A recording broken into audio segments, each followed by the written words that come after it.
Muito bem, meus irmãos, aí está a leitura do nosso texto e nós vamos começar hoje falando sobre essa questão do ministério avivado de Jesus. Aí sim, Jesus ele tinha um ministério avivado porque ele tinha ligação direta com o Pai e também com o Espírito Santo.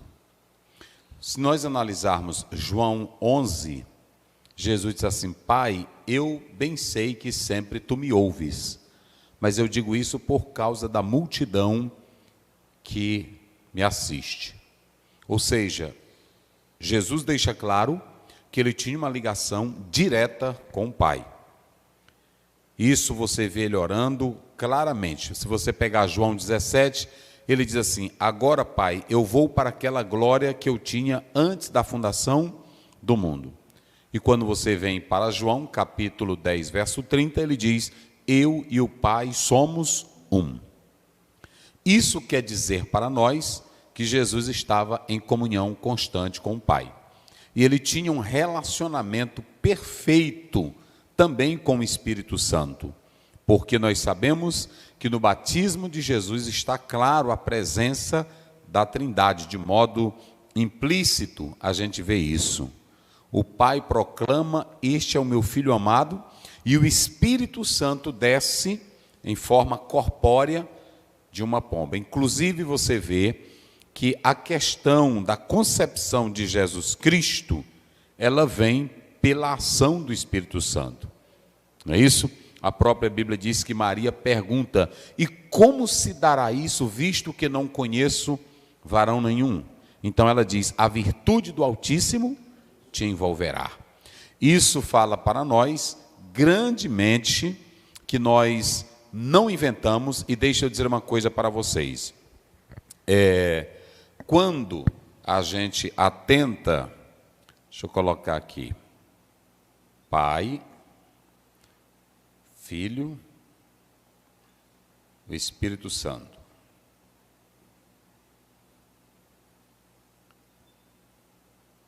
Eu não vou tratar desse assunto aqui agora, que é sobre a Trindade. Há alguns teólogos que desconhecem a história da igreja e dizem que a Igreja Católica, ela criou a doutrina da Trindade. Negativo. A Igreja Católica, ela não criou ensino sobre Trindade. A comunidade, antes da igreja declarar quais os livros já eram canônicos, elas já acreditavam e liam e ouviam os livros da palavra de Deus do Velho Testamento e aquilo que os apóstolos escreviam. Então, essa questão de Deus Pai, Deus Filho e Deus Espírito Santo, nós não tratamos de três deuses, como pensavam os judeus. Nós sabemos que em Gênesis 11 está escrito: desçamos, façamos, confundamos, sempre no plural. E quando você vai para Gênesis capítulo 1, alguns querem usar até o nome Elohim, que eles dizem que ali nós temos um plural singular. Na verdade, falando desse Deus Pai, Deus Filho e Deus Espírito Santo.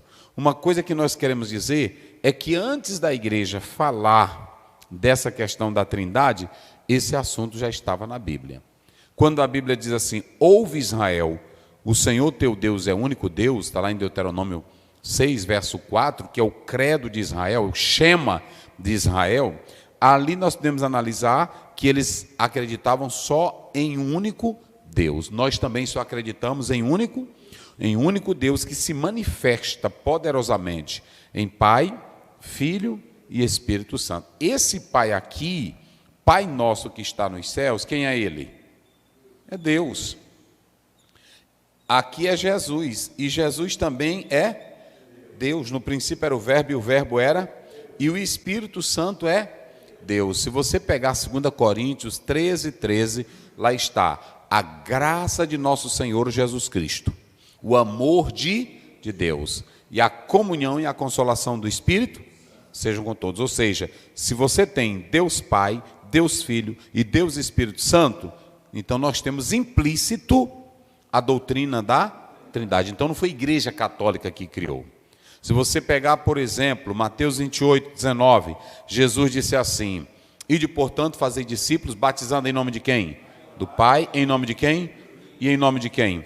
Se ele está dizendo em nome, que é uma autoridade, em nome do Pai, do Filho e do Espírito Santo, já está se provando essa doutrina, ok? Mas eu quero só alertar, há um teólogo que ele dizia que se você tentar entender a doutrina da Trindade, poderá perder a cabeça, e se tentar ir mais, poderá perder a salvação, porque vai cometer pecado de blasfêmia. O mais importante é nós acreditarmos que a Bíblia fala em Deus Pai, Deus Filho e Deus Espírito Santo. Porque a Bíblia diz, vamos ver bem aí, 1 Timóteo 3, verso 16. Se não for o primeiro, é o segundo. Rapidinho, vamos lá. Nós temos aqui vários textos bíblicos. Nós temos vários textos bíblicos, mas eu não vou mexer com a Trindade, que o assunto não é isso hoje, né? Como é que diz? 3,16. E sem dúvida alguma, grande é o mistério da piedade. Grande é o quê? O mistério da É piedade. o mistério da piedade. O que acontece? Aquele que se manifestou em carne. Jesus que se manifestou em carne, que antes ele já era Deus. Já era Deus. Pronto. Antes de Jesus vir para essa terra, ele já era Deus. Muitos querem dizer o seguinte, que Jesus é o filho primogênito de Deus. Nunca entenda essa palavra primogênito como sendo o primeiro nessa característica. Eu vou dar um exemplo para vocês. A Bíblia fala que Abraão teve um filho primogênito. Quem era o filho primogênito de Abraão? Não. Era Ismael, não era assim? Era Ismael. Mas percebam bem que quem tem direito à promessa, quem era? Era Isaac. Essa questão de primogênito é mostrar que ele é o único no universo, sustentador e criador de todas as coisas. Mas não está se falando de uma questão paternal no sentido de... não é essa questão de sequência. Não está se tratando disso. Olha o que Paulo diz. Grande é o mistério aquele que se manifestou em carne. Foi justificado em espírito. Foi justificado em espírito. Visto dos anjos. Visto nos anjos. Pregado aos gentios. Pregado aos gentios. Crido no mundo. E recebido na glória. E recebido na glória. Vamos só fechar esse assunto, vamos ler João 20, 28. Rapidinho aí, só para a gente fechar aqui o assunto. João, capítulo 20, verso 28. Veja como diz a palavra do Senhor. João 20, 28. Sim. Tomé respondeu e disse-lhe: Senhor meu e Deus... Tomé respondeu, para quem que ele respondeu? Para Jesus. Dizendo o quê? Senhor meu e Deus meu. E Deus meu. Ele chamou Jesus de quê? Os mesmos termos aplicados a Deus são aplicados a quem? Kyrios, Senhor. Senhor meu e Deus, ele chamou Jesus de Deus. E só para nós analisarmos, mais uma referência, eu poderia citar 50, só no Novo Testamento ou mais, mas eu vou ficar só com essa aqui agora. Mateus, veja aí, 9 e 6. Mateus, capítulo 9, verso 6, como é que diz? Ora, para que saibais que o Filho do Homem tem na terra autoridade para perdoar pecados... Sim, só leu os 5 antes. Os 5. Pois o que é mais fácil? Dizer ao paralítico... 4, é melhor o 4, vai. Mas Jesus, conhecendo seus pensamentos, disse: Por que pensais mal em vosso coração? Sim. Pois o que é mais fácil? Dizer ao paralítico: Perdoados te são os seus pecados, ou levanta-te e anda? Porque você aí vê que quando Jesus chega, ele diz: Filho, perdoados são os teus? Aí os judeus disseram como? Pensaram mal. Como foi que eles pensaram? Ele está blasfemando porque só Deus é quem pode. E se Jesus não fosse Deus, ele ia perdoar? Ele tinha poder para perdoar? E os judeus sabiam que só quem podia perdoar, quem era? Era Deus. E Jesus disse: olha, para que saibais que eu sou Deus? Não é assim? Ele diz: levanta, toma o teu leito e vai embora. Entendeu? Então, perceba bem que você tem aqui a ação implícita da Trindade. Então, tire essa ideia dessas pessoas que querem se achar bambambam em Bíblia, doutor em Bíblia. Tem coisas na Bíblia que nós não vamos compreender, nós não vamos entender, mas temos que aceitar pela fé. Que é uma hierarquia funcional e as pessoas confundem. Há uma hierarquia funcional dentro de um plano, sim, Jesus é submisso a Deus e o Espírito a Jesus. Mas na essência é a mesma. Eu e o Pai somos um, não muda nada. E aí nós podemos analisar no nosso curso teológico, eu dou uma aula especificamente sobre isso, sobre a unidade composta. E um exemplo claro é do homem e da mulher. Jesus disse: os dois se tornarão uma só carne. Então, tem muita coisa que nós poderíamos usar aqui, mas eu quero ficar só nisso aqui, ok? Então, vamos lá, vamos para o texto. Observem que eu estou falando dessa questão porque o texto envolve isso. Como é que diz o verso 1, 14? Então, pela virtude do Espírito, voltou Jesus para a Galileia, e a sua fama correu por todas as terras em derredor. Muito bem. Voltou Jesus para a Galileia. A Galileia era uma das regiões da terra de Israel. Se você pegar um mapa, você vai dividir e você vai encontrar várias regiões. Nessa região da Galileia estava sob o comando de Herodes Antipas. Ele era quem dominava. Mas há uma coisa muito interessante. Jesus vai começar o ministério dele aonde? Vamos dizer bem juntos, bem forte. Aonde ele vai começar? Galileia. Ele vai começar o ministério dele na Galileia. A parte norte da Galileia era chamada Galileia dos gentios, Isaías 9, 1. Por que Galileia dos gentios? Porque ali habitava mais gentios. Mas tinha uma coisa, a Galileia era uma região de pessoas atrasadas, era uma região de pessoas analfabetas. A Galileia era uma região de pessoas pobres. A Galileia, ela não tinha expressão nenhuma. E olha onde Jesus vai começar o ministério dele. É ali que vocês podem observar que ele é criado, é nessa Galileia que Jesus Cristo vai ensinar e é onde ele vai escolher os seus primeiros discípulos. Mas a Bíblia diz que a fama dele ou seja, não depende de lugar para você ser famoso.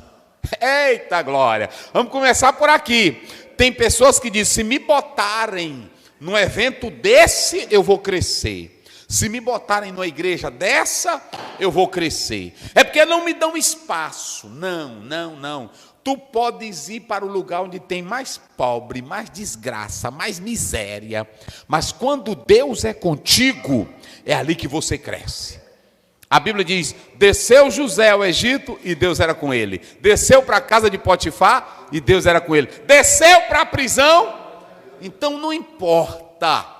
Jesus vai começar o ministério dele numa região pobre. E olhem para cá, se Jesus buscasse fama, ele ia começar pelos maiores lugares, centros, cidades. Mas ele começa pela região mais pobre, mais atrasada. Quem ama pessoas de verdade não está em busca de holofotes, não está em busca de grandes cidades, não estão em busca de grandes eventos. Estão em busca de ver vidas salvas, pessoas libertadas pelo poder de Deus. Então a primeira coisa que nós vamos entender aqui é que Jesus, ele vai começar o ministério dele na Galileia. Interessante que os 3 evangelhos sinópticos, visão conjunta, começa tratando de Jesus desenvolvendo o ministério na Galileia. Só João fala na Judéia. Os outros 3 começam falando que o ministério dele vai ser desenvolvido é por isso que ele vai ser chamado de Galileu. Como é que diz aí? Vai. Eita, rapaz, é bonito. Vai lá. Oh, glória a Deus. Jesus na pobreza, na luta, no local humilde. É ali que ele começa o ministério. Galileu, Isso. eu vejo humilde Galileu levando a cruz para salvar sofridos pecadores como eu e dissipar a escuridão com sua luz. Galileu, que no Gólgota abriu os braços seus, por seu sangue derramado no madeiro. Ele é o Cordeiro e nele tem paz com Deus. É assim, Jesus é chamado de Galileu. É porque ele vai morar onde o povo era atrasado. Tem pessoas aí que querem ser famosas, né? Assim, querem ser importantes, não querem estar perto de pessoas pobres, não querem ir para a região pobre. Tem deles que quando são convidados, ele procura saber Quantas pessoas tem? Tu não é prefeito, rapaz. Tu está filmando direito, Caio? Bota bem aqui, quando te convidaram para pregar, quando te convidaram para cantar, vai fazer o evangelho, porque uma alma tem valor para Deus. Uma alma, Jesus passou, nós falamos na aula passada, ele teve o prazer de passar por aquela região para conversar com uma mulher. Então não fica perguntando se tem energia. Tu não trabalha na Semar, como é o nome das outras... tu não trabalha na Equatorial, tu não és prefeito, tu estás ali para ganhar almas. E se você percorrer o mundo todo por uma alma, isso já prova que você tem amor pela obra de Deus. Jesus começa por onde? Pela Galileia, lugar desprezado, de gente atrasado. Observe que Nazaré era uma vila. Nazaré era uma vila de aproximadamente 500 habitantes. E aí vocês podem observar que Jesus vai andar pela Galileia, um lugar pobre, um lugar de pessoas atrasadas. Mas ele começa pela Galileia. E aí o que é que acontece? A Bíblia diz que ali ele começou a ter fama. Ou seja, vamos trocar esse sucesso. Ele começa a ter... Mas como é que tem sucesso? É porque aonde tem gente... precisando de milagres, se você chegar com um milagre, eles vão espalhar, sim ou não? Rapaz, passou um homem aqui no povoado que orou por nós, e Jesus nos curou, nos libertou. Então, não ande atrás de pessoas para você pregar, para você orar, para você estender as mãos sobre elas, e elas vão espalhar para o mundo todo que Jesus está na tua vida, não é isso? Então é muito interessante. E aí vem a segunda coisa, qual era a base do sucesso? Como é que diz? Vamos lá, qual era a base do sucesso do ministério de Jesus? E ensinava nas suas sinagogas, e por todos os lados era louvado. Sim, mas como é que diz o verso primeiro? 14? Então, pela virtude do Espírito. Muito bem, pela virtude do Espírito. Leu o primeiro do capítulo 4. E Jesus, cheio do Espírito Santo. E Jesus o quê? Cheio do Espírito Santo. Foi para onde? Voltou do Jordão e foi levado pelo Espírito ao deserto. Isso. Ele veio o quê? Cheio do Espírito Santo. E para o deserto ele foi levado por quem? Pelo Espírito Santo. Pelo Espírito. Ou seja, Jesus tinha relacionamento com quem? Com o Espírito Santo. Vocês estão entendendo? Tudo que Jesus vai começar, ele vai começar no poder do Espírito Santo. Então aí vem a pergunta, pastor Ziel, qual era a base? Qual era a estrutura? O fundamento, o alicerce para o sucesso do ministério de Jesus? Vocês já sabem. Qual era a base?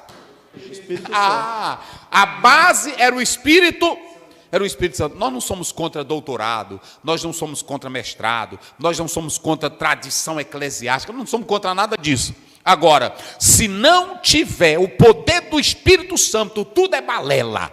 Não é assim? Se não tiver o Espírito Santo é palha. Se não tiver o Espírito Santo é só liturgia. Se não tiver o Espírito Santo é só esqueleto com carne, ossos, nervos, pele. Se não tiver o Espírito Santo é só templo, é só coral, é só banda. Agora com o Espírito Santo é poder. Eita glória! Com o Espírito Santo é vida. E aí quando tem o Espírito Santo, vamos ver bem aí, nesse próprio texto aí, vamos ver o que acontece. Pastor, e o que acontece quando tem o Espírito Santo? Eu vou já mostrar aqui para vocês. Veja aí o verso 36, do mesmo capítulo, vai. 36, e 36. Veio...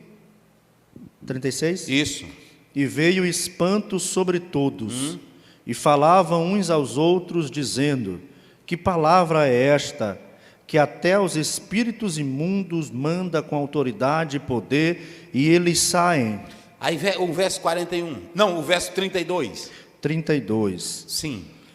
E admiravam-se da sua doutrina, porque a sua palavra era com autoridade. Olha o que diz o 32, olha o que diz o 36, olha o que diz o 41. 41. E também de muitos saíam demônios, clamando e dizendo: Tu és o Cristo, Filho de Deus. E ele, repreendendo-os, não os deixava falar, pois sabiam que ele era o Cristo. O 18, só a parte primeira do 18. O 18.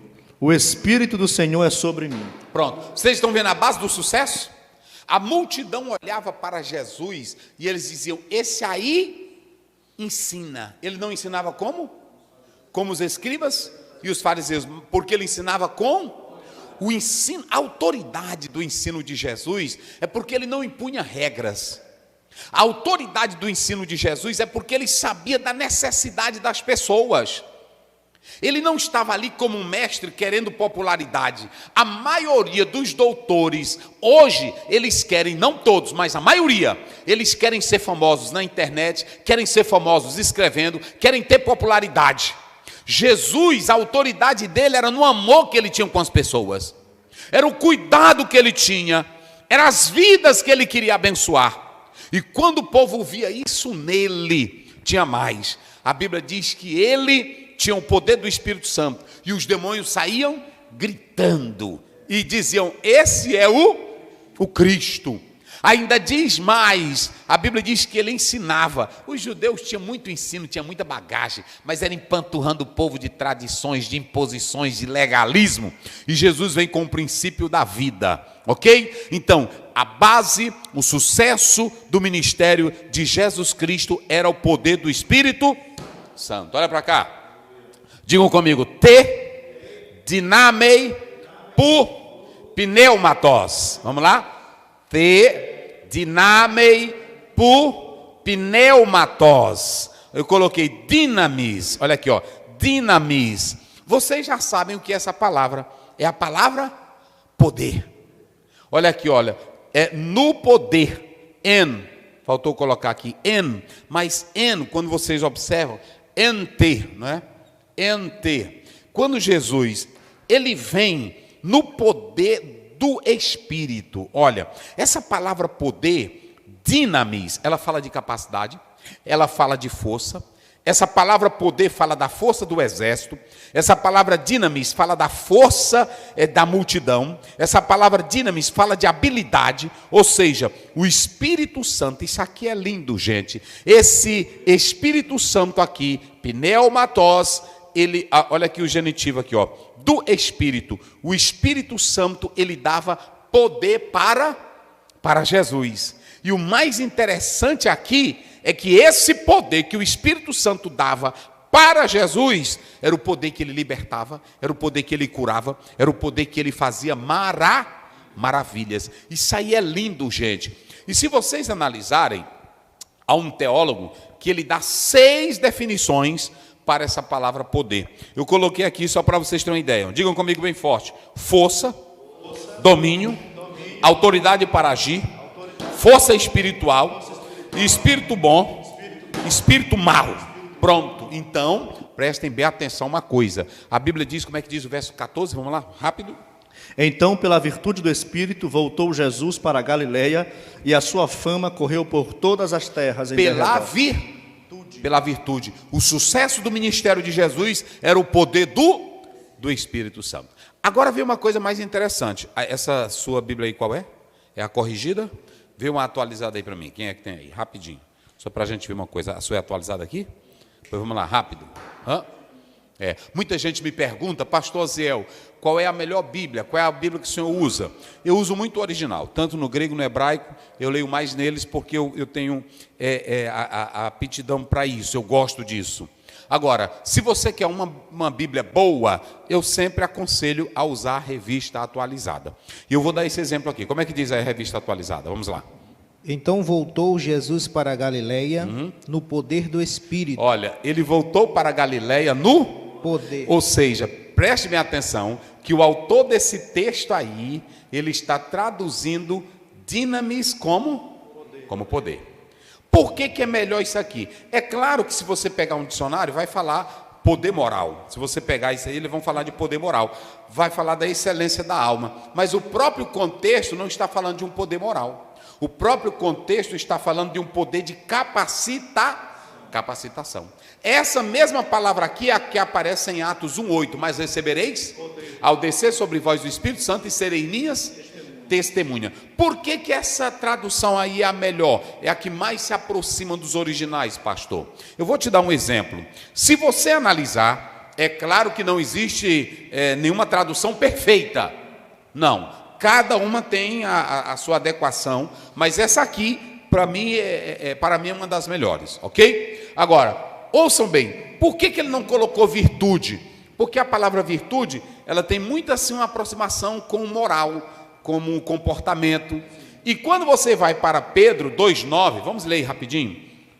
Você tem aretas,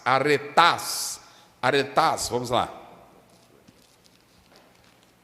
2,9, 1 Pedro. Isso.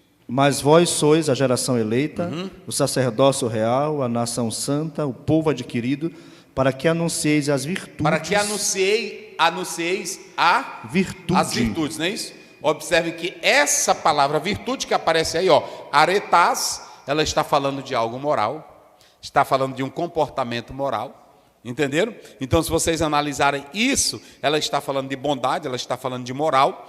Por isso que eu prefiro, na tradução de Lucas 4,14, eu prefiro a palavra poder. Mas recebereis poder. Há uma tradução que diz, mas receberei a virtude. É claro que você pode observar, vamos ver aqui de Maria, só para vocês terem uma ideia, de Lucas, vamos lá. A concepção do nascimento de Jesus, da concepção, o anúncio. É o primeiro, né? Isso. Vamos lá. Predito nascimento, a partir de 26, mas começa aí. 26. E no 6º mês, o anjo Gabriel, enviado por Deus a uma cidade da Galiléia chamada Nazaré, a uma virgem desposada com um varão cujo nome era José. Pode ir lá para o 27. 27. A uma virgem desposada com um varão cujo nome era... É o 30, pelo 30. Disse-lhe então o anjo, Maria, não temas, porque achaste graça diante de Deus. E eis que em teu ventre conceberás e darás à luz... Deixa eu ver aqui... O 35. Vai. E respondendo o anjo lhe disse, descerá sobre ti o Espírito Santo, e a virtude do Altíssimo te cobrirá com a sua sombra. Pronto, olha aí. Dinamis. Entendeu? É a mesma palavra. E a virtude do Altíssimo. Ou seja, o poder, que está falando da ação. Então, pelo contexto, é melhor dinamis, porque está tratando do poder. Vê se essa daí está dizendo. Não é assim como é que diz? Olha aí. Respondendo, virá sobre ti o Espírito Santo e o poder do Altíssimo. O poder do Altíssimo. Está vendo? Então, vê que aparece aí dinamis, não é isso? Aí é o verso, é o 35. Dinamis. Está aí, ó. Dinamis. É aqui, ó. Dinamis. O poder do Altíssimo. Então, veja que umas colocam virtude, mas o melhor é a palavra poder. Então, deixa eu dizer uma coisa. Jesus, ele vem nesse poder. Lucas registra o poder do Espírito Santo na vida de Jesus. Então, eu coloquei aqui virtude ou poder. Nós preferimos mais poder, ok? Aí vem o mais interessante. E o que é a unção, pastor?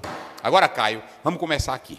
Deixa eu dizer uma coisa para vocês. Às vezes a gente prega aqui, e aí quando a gente começa a falar de unção, tem irmão que se zanga. Teve uma mensagem aqui que eu preguei, eu não sei qual foi o dia. Aí quando eu preguei, tem irmão que coloca lá e diz assim, olha, um grito não traz unção, mas unção traz grito. Grito não traz poder, mas poder traz grito. Deixa eu explicar uma coisa aqui para vocês. A Bíblia diz, e aí nós temos que analisar essas palavrinhas aqui, deixa eu ver aqui, só para que vocês compreendam. Vamos lá. Nós temos Cristo, nós temos Messias. Pronto, nós temos a palavra, vamos lá? Cristo, e nós temos a palavra Messias. Cristo quer dizer o quê? Messias quer dizer o quê? Pronto. A raiz dessas duas palavras, ela quer dizer unção. Ok? Vamos lá para João 2,20. Eu quero que você entenda. Olha para cá, olha para cá. Vamos lá, está falando direito, Caio? Chame aí todos os pentecostais, todos que gostam de reteté, todos que gostam de pular, todos que gostam de gritar, todos que pensam que eu sou contra o poder de Deus. Eu vou te mostrar na Bíblia o que é unção hoje. Vamos lá. Bora. Disseram... 1 João 2,20. Deixa eu dizer uma coisa para vocês. Chama aí, liga para o teu pastor. Pastor, é porque aqui nós gostamos de pular muito. E agora o pastor Zé vai falar aqui na Bíblia, eu não vou falar de ideia. Vou falar na Bíblia, vai. E vós tendes a unção do E santo. vós tende a unção Do santo. do santo. E sabeis tudo. E sabeis? Tudo. Pronto, tu que já leu bem aí. O que é essa unção aí? Ela já está dizendo. Essa unção aqui é o próprio Cristo habitando dentro de nós. É o próprio. Sabe o que quer dizer isso? Aqui é algo que é sagrado, que está em nós e que nos traz a verdade. Deixa eu dizer uma coisa, se tu pular na igreja, é uma reação que você sente a glória, mas é a tua reação própria. Se você levanta, é uma reação do corpo que é natural, mas isso não é unção. A unção é Cristo consagrado dentro de você, te dando a verdade para não aceitar erro. É a consciência que o sagrado divino está dentro de ti, você não precisa mais de nada. Vós tendes a unção. Unção não é grito, gente. Unção não é pulo. Unção não é correr. Tem muitos aí que correm, que pulam, que gritam, que não sabem defender a verdade. João 8,32 diz: conhecereis e a verdade. E aí como é a palavra lá? Olha para cá. Olha a palavra que aparece lá, essa daqui, ó. Crisma. Crisma. Crisma. Sabe o que João estava dizendo? Muitos estavam na doutrina gnóstica dizendo que o Jesus humano, no ato do batismo, foi possuído pelo Cristo divino. Olha aqui, vamos lá. Esse Jesus humano, Jesus não quer dizer ungido. Jesus quer dizer o quê? Jesus, Salvador. Jesus quer dizer Salvador. Jesus, não é isso? Quer dizer Salvador. Agora, dessa raiz, as duas palavras aqui, elas vêm da mesma raiz, que quer dizer ungido. Jesus é Salvador. Eles diziam que esse Cristo divino possuiu no batismo o Jesus humano. Ou seja, Jesus era totalmente humano, mas no ato do batismo, o Cristo divino entrou em quem? Próximo da crucificação, esse Cristo divino sai, e só quem vai morrer na cruz, quem é? É o Jesus humano. Aí João, os crentes começaram a ficar atormentados, começaram a ficar com medo, aí João disse: se aquietem, vós tende a... Oh, glória! Vocês têm a marca, vocês têm o sagrado dele em vocês. Rapaz, isso aqui é pesado. Entenderam agora? Aí ele diz: e vocês não precisam adotar essa história aqui, porque se vocês entenderem, vocês vão negar o Pai e o amor do Pai. E aquele que nega o Filho, não tem o Pai. Não é assim? Vós tendes, lê de novo, vós tendes o quê? Vós tendes a unção do santo e sabeis tudo. Vós tendes a unção do santo e sabeis o quê? Tudo. Então a unção aí é o sagrado em nós que nos leva a saber toda a verdade. A unção é isso. A unção de Cristo é que ela nos traz a verdade. Quando eu vou dizer uma coisa para você. Olha para cá, tu está filmando direito, Caio? Bota bem aqui. Pegue dois crentes. Pegue um crente que tem a verdade de Cristo, que anda com Cristo, que Jesus está nele, ele tem respeito por Cristo, ele tem a verdade, ele não nega a Cristo. E pega um zoadento e vê se ele tem essa verdade definida. Vocês entenderam agora? Então, o que nós queremos dizer, e outra coisa, você vai para a própria Bíblia. Como foi que começou a unção no Velho Testamento? A unção, ele era para ungir profetas, ele era para ungir reis, e ele era para ungir sacerdote. No ato da unção, a pessoa era separada, mas ele tinha consciência, o sacerdote sabia qual era a função dele, o profeta sabia qual era a função dele, o rei sabia qual era a função, a unção era para levar à conscientização da verdade, mas também da função, porque ele sabia que ele estava lá separado para viver aquilo ali, ou seja, você é separado para viver a verdade do Evangelho.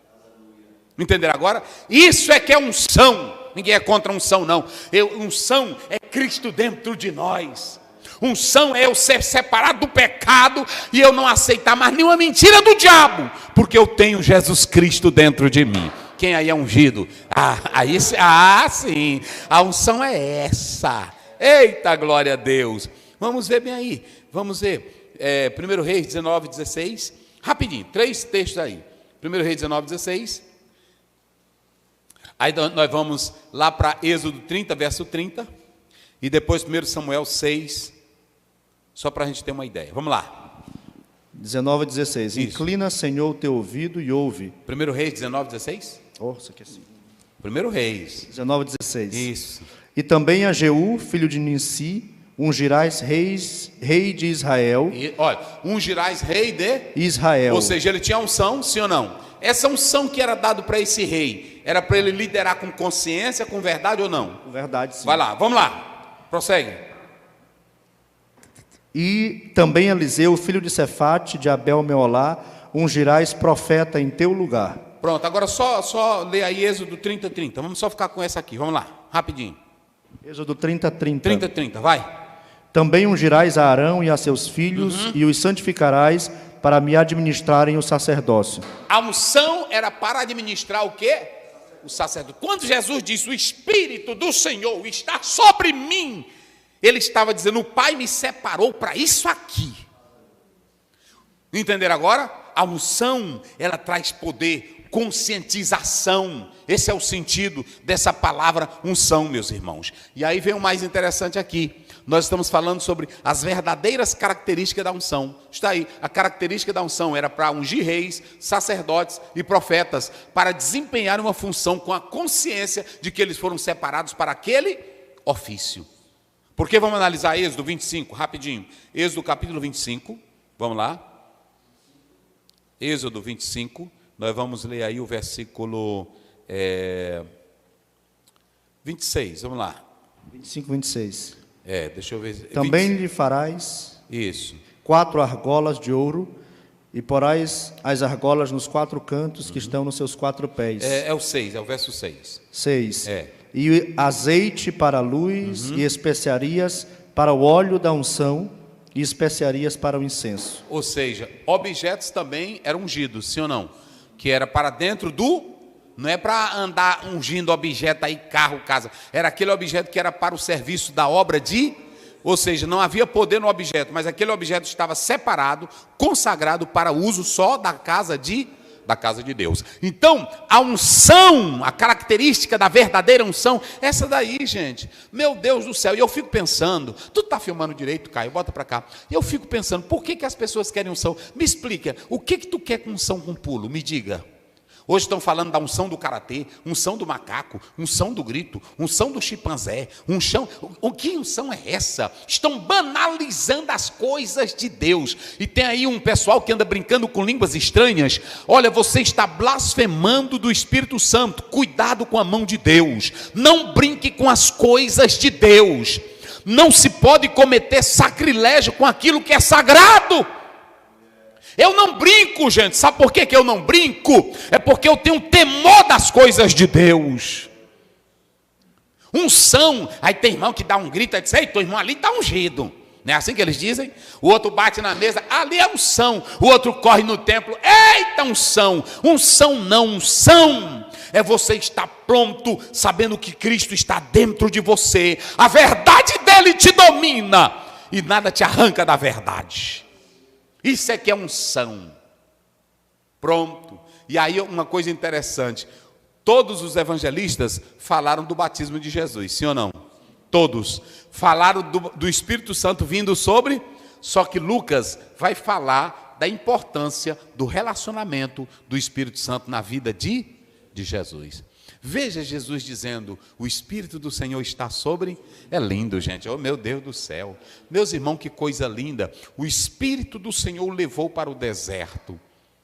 O Espírito do Senhor. E aonde era que se provava que estava a unção de Jesus? Que ele foi separado para aquela missão. Ele curava, ele ensinava, ele pregava, ele orava. Isso trazia a experiência dele com o Espírito Santo. E aí vem o mais interessante. Como era que Jesus desenvolvia o ministério dele? Você pode observar, nesse capítulo 4, Jesus na Galileia, ele vai desenvolver o ministério dele pregando, ensinando e mas só que tinha uma diferença. Quem era que estava nele?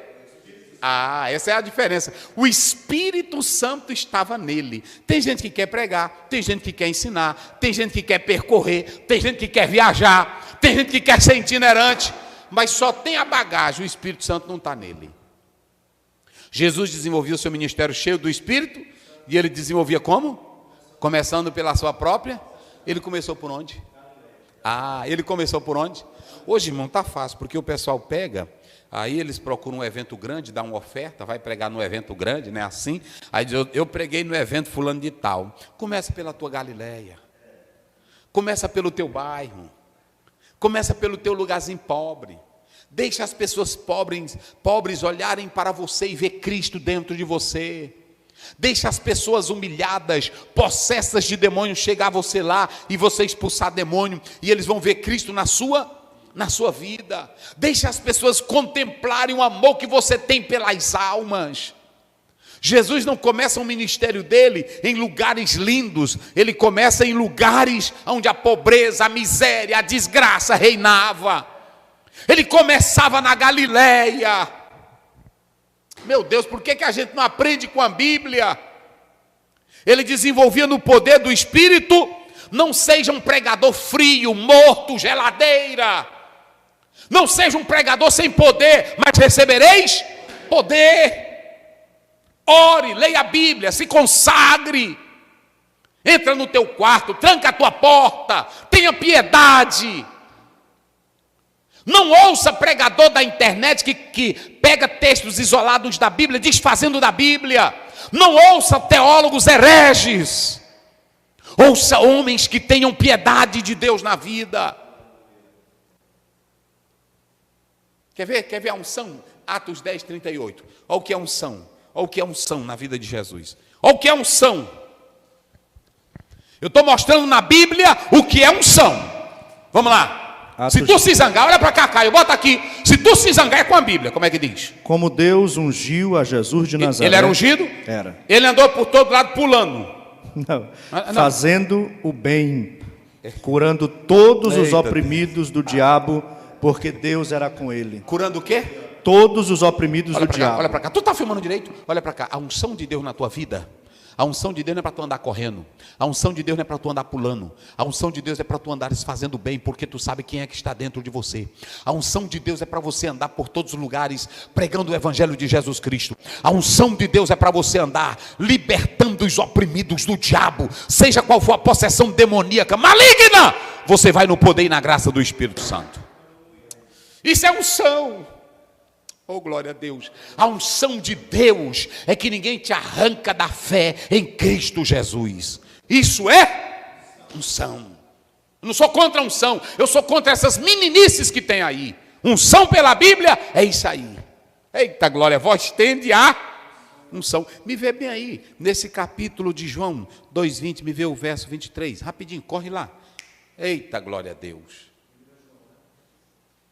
Isso, 1 João 2,23, corre, vamos lá. Eita glória. Eita glória. Qualquer que nega o Filho, também não tem o Pai. Qualquer que nega o Filho, se tu nega Jesus, tu não tem o Pai, vai.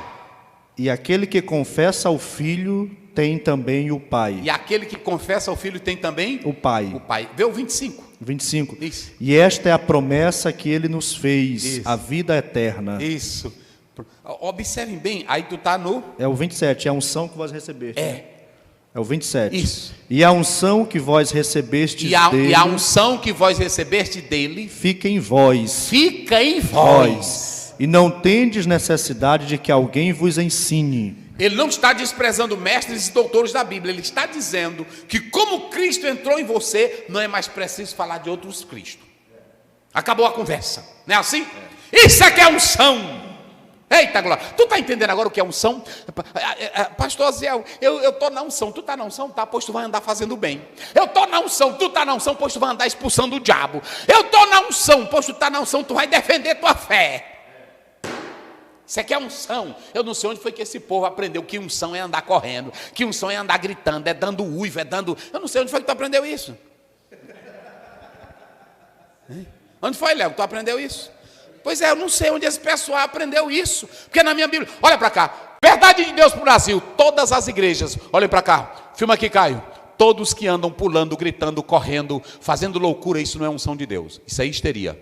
Eu não tenho medo, eu estou dizendo com o nome de Deus. E eu estou dizendo aqui porque eu quero que você tenha a verdade de Deus na tua vida.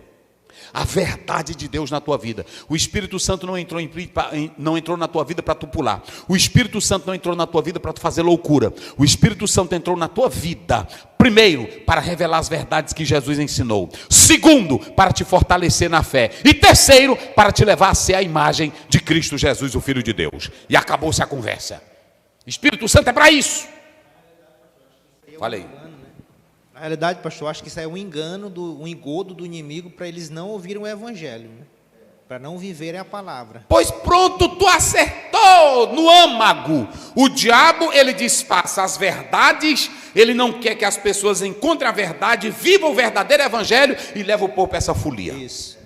E leva o povo para essa folia. E nós estamos aqui como homens de Deus, para você viver o evangelho. Meu Deus, meu Deus, meu Deus, meu Deus, por que que o povo não entende a palavra? Vamos lá. Porque Jesus mas tem uma coisa, antes de eu entrar aqui, unção, eu vou dar um exemplo para vocês, porque tem irmão que pensa que a pessoa estuda a Bíblia, a pessoa lê a palavra, a pessoa, Jesus, eu vou mostrar para vocês, já, ele chegou lá na sinagoga, como é que diz o verso, ele chegou na sinagoga, e aí ele pegou a passagem, 16, e chegando a Nazaré, os lecionários, e aí entregou, vai lá. Segundo o seu costume na sinagoga, levantou-se para ler. Jesus sabia? Sabia ler. Dizem que naquela época 10% da população sabia ler. O analfabetismo era grande, em especial na zona rural. E também na zona urbana não tinha muita gente inteligente. Os judeus eram chamados pelos gentios de os homens filósofos, porque os judeus tinham muito texto da Torá, e eles liam a Torá. Mas nem todo mundo sabia ler. Quando Jesus pega para ler, 2 problemas vão acontecer. Ele era de Nazaré. E todos conheciam ele. Ele era da região da Galiléia. Todos conheciam ele. Então, se todos conheciam, ninguém queria ouvir. Todo mundo só gosta de ouvir? Pronto, todo mundo só gosta de ouvir? É por isso que nesse próprio texto ele diz, o profeta não tem honra na sua própria terra. Por quê? Porque todo mundo, às vezes, tem pregador de fora, vem. Aí ele diz uma coisinha que ele já disse aqui várias vezes. Mas sabe porque é de fora faz uma munganga? Aí o povo, eita. Não é assim? Eita, aí é. Nadinha, é a mesma coisinha. Esse aí tem unção, aí tem fogo. Aí tem poder. Aí tem autoridade. Se tu tem Cristo, tu tem unção. Mas vamos lá. Observem que ele escreve o livro para quem? Para quem que Lucas escreve esse evangelho? A quem ele direciona? Ele direciona a quem? A Teófilo. E quem era Teófilo? Tem vários questionamentos, eu não vou entrar. Mas tudo indica que era um homem culto. Só que Lucas, ele quer mostrar para Teófilo que Jesus Cristo era cheio do poder de Deus. Que Jesus Cristo tinha a unção. Ele vai escrever para um homem que tinha cultura. E ele vai mostrar que ele era cheio do Espírito Santo. Eita, rapaz. Aí ele mostra quem é Jesus. E aí vem o mais interessante. Aqui, olha. Jesus, ele frequentava. Tem um bocado de gente, olha para cá, dizendo... Porque as sinagogas, elas vieram depois do cativeiro, durante a semana era usado para a escola, era usado como hospital, era usado para palestra, e aos sábados, no Shabat, era usado para meditação e recitação da Torá. E outros textos da palavra de Deus. E Jesus foi para a sinagoga, e a Bíblia diz como era de costume. Tem gente aí dizendo, não precisa ir para a igreja, há aquilo que é chamado de princípio de referência na hermenêutica. Tem gente que diz assim, Jesus nunca mandou tu ir para a igreja. Pois vai servir a Jesus sozinho na tua casa, serve. Para ver se tu cria comunhão, para ver se tu cria intimidade e para tu usar teus dons. Onde é que tu usa teus dons? Fala aí, senão o povo... Não é preciso mandar, ele deu exemplo. Ele não precisava mandar ninguém para a igreja, mas ele deu exemplo. Tu quer ver? Tu quer contra a igreja? Vamos lá, Atos, corre aí.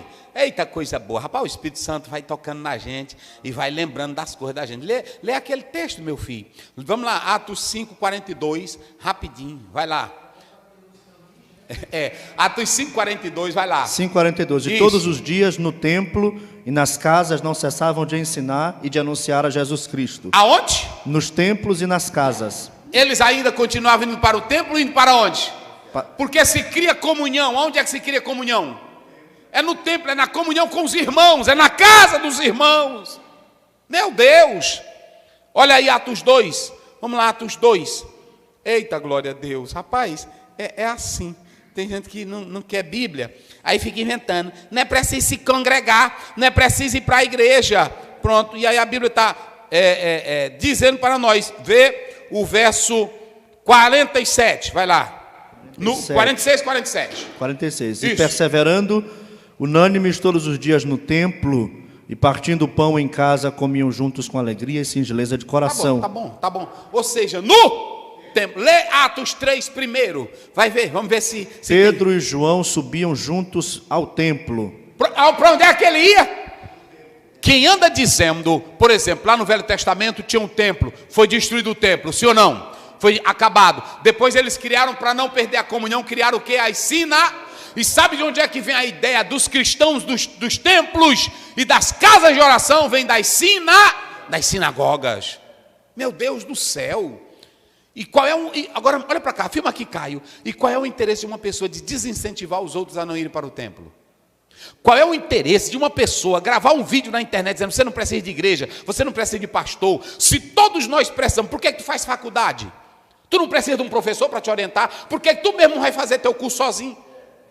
Não é assim? Ei, olha para cá, bonito. Te forma em medicina sozinho, te forma. Te forma em advogado sozinho dentro da tua casa. Te forma sozinho, sem fazer nada, sem ninguém para te orientar. Isso é conversa do diabo. Você forma a sua vida espiritual na comunhão com os irmãos, na casa e no templo. É claro que nós somos contra templo, no sentido de mega templo, só para mostrar poder, riqueza e luxo. Mas o templo para a comunhão, Salmo 122, o salmista já dizia: alegrei-me quando me di, vamos à casa do Senhor. Ninguém inventou isso. Jesus ele frequentava, e eu pergunto, tinha defeito na sinagoga? O povo gostava de Jesus na sinagoga? Os líderes gostavam de Jesus, e por que ele ia? Ele foi ensinado a frequentar, e ele sabia que esse era um bom costume deles, ok? Aí a profecia, quando ele pega o texto, alguns dizem que ele pegou um texto que naquele dia estava selecionado, outros dizem que ele escolheu, mas o certo é que quando ele pega o texto, ele faz um texto referente ao seu ministério. Isaías 61, primeiro 2, Isaías 58, ele diz: o Espírito do Senhor está sobre mim, e ele vai dizer como desenvolvia o ministério dele. Eita coisa linda, ele vai mostrar como é que ele desenvolvia o ministério, que eu não vou falar aqui. Então, essa profecia vai se cumprir em Cristo. E aí vem 3 elementos, tu seguindo o modelo de Jesus para tu ter um ministério de sucesso. Olha para cá, recadinho para pregador, recadinho para cantor, recado para o pastor da igreja. Eu tenho aqui 3 recadinhos para tu ter um ministério de sucesso. Primeiro, seja cheio. É a primeira coisa. Pastor, o que eu faço para mim ser um homem de Deus? Para mim, a primeira coisa que tem que ser é ser cheio do Espírito. A segunda, comece pela tua própria casa. Não procure logo cidade famosa, evento famoso. Começa pregando no teu bairro, na tua cidade, na tua casa, na tua rua. E terceiro, faça a obra. Jesus percorria as cidades. Não quer percorrer, pronto, tem uns aí hoje que é só o seguinte: decora uma mensagem, aí ele pega, não é assim? Ele decora 5, 6 mensagens, aí pronto, eu quero pregar em Camboriú, eu quero pregar não sei aonde, eu quero pregar, vai pregar na rua, rapaz, vai pregar no cabaré, vai pregar onde os demônios estão lá, escravizando pessoas. Jesus andava nas praças, nas ruas, Jesus andava nas feiras. Eita, não, só quer pregar onde tem muita gente. E pronto. Então, os 3 elementos para tu teres sucesso, quais são os 3? Ser cheio do Espírito Santo. Começar pela própria casa, a própria cidade. Jerusalém, não é isso? Atos 1:8, vai.